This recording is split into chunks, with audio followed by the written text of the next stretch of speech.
This is Bruce Muffson, Sunridge of Nevada, and merchandise is coming. It's going to be here fairly soon. We've been asked to put some things out on tape to make it available to you to watch on a deeper level, on a more intense level, on a more clinical level, and that's what's going to be happening. It's coming. It'll be in the next couple of weeks. We want you to enjoy it, and we want your feedback. Thank you.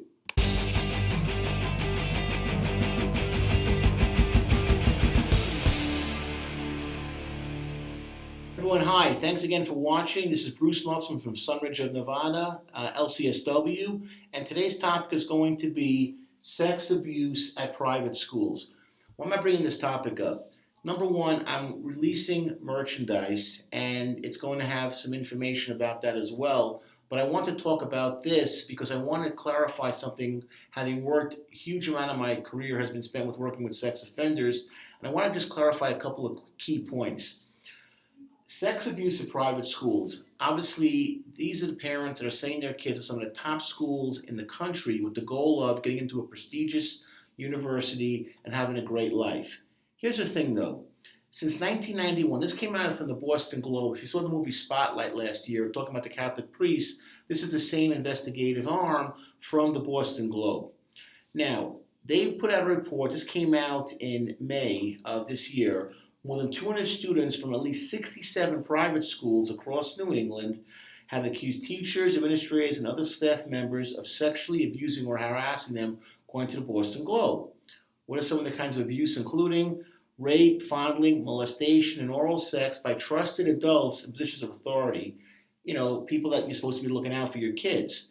At least 90 lawsuits have been filed. Trust me, there'll be plenty more where this is coming from. That said that people did not fulfill their responsibilities of watching children, and these people in trusted positions abused and fondled and molested young students.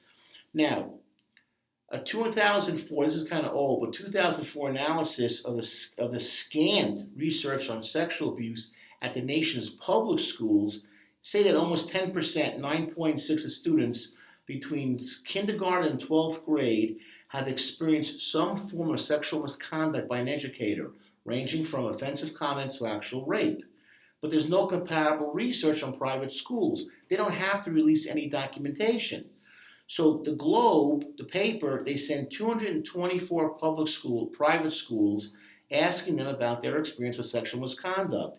Guess what? Only 23 of the schools, basically 10%, responded. But here's another thing too. They found in 11 cases people who were private school employees who were accused of sexual misconduct went to work at other schools. It smells like the Catholic Church, what they did with their priests.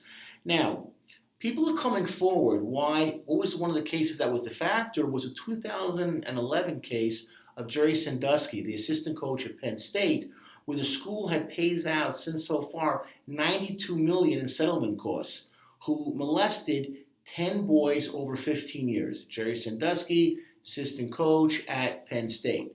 Okay, now, here's the thing also.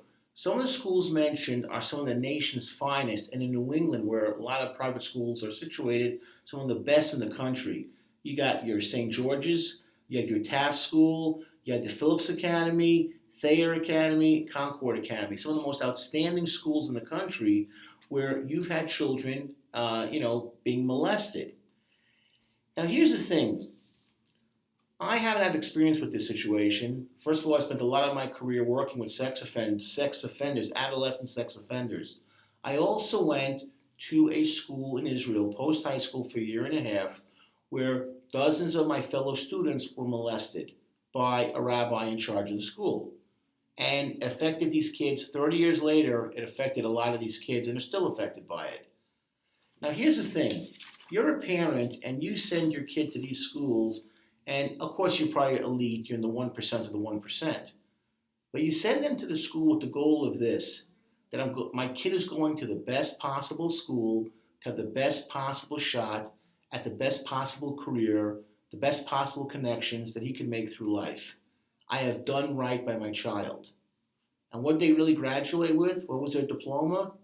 What these kids got, boys and girls, was a resume that included PTSD, depression, drug and alcohol abuse, sexuality issues, likely attempts of suicidal and suicidal thinking, as well as loss of identity, feelings of shame, worthlessness, helplessness, hopelessness, and just feelings of who am I? What was taken from me? The reason why I tell this story, why I'm telling this story, is you gotta be involved with your life, with the life of your children. That's why we've been pushing this with all of our videos. Prevention, prevention, prevention. Your kids come back from and many of these kids, not kids, they're now my age, have said, like, I couldn't tell my parents, I couldn't tell my parents. I was afraid to tell them. I'm sure probably because they were saying, like, my parents struggled, were my last 4 generations of my family have gone to the school. I don't want to look like I'm a loser, like I'm a weak, like I'm a coward. I don't want to rock the boat, get people in trouble. And they kept all the shame together for all these decades. And I guarantee you, all these issues I mentioned before, the PTSD, the depression, the drug and alcohol abuse, I'm sure all of these things have come along, as well as the other things as well, that they have dealt with in their lives. And now they're my age, 50, 60 years old, and they probably didn't get help if they did, or they got help years later after the damage was done. So we're saying to you as parents, be involved with your kids. You never, you think, oh, he's doing fine, she's doing fine. Elite boarding school. I'm telling you, there are going to be more and more of these lawsuits coming out as all of this horrific spotlight, hence the name of the term of the investigative team, comes to light. And it doesn't have to make a difference if it's an elite New England boarding school. It could be a hockey program in Canada. It could be sending your kids to Israel for a year, post-high school study. Sending them to, on a traveling sports team. Be aware of what your kids are doing. Ask questions. Notice their mood. Notice their behavior. Are they happy? Are they upset? Are they sad? Are they doing things alone? Are they doing things that are harmful to themselves, like heavy drinking, heavy drug use, heavy sexual acting out? What is going on? Be aware. Look for signs. We're going to have stuff like this coming out more and more. We want you to be aware of it. We just want you to be aware as a parent what your responsibilities are, and it doesn't stop when you drop them off at the campus gate and say, hey, have a great year. I'll see you around the holidays.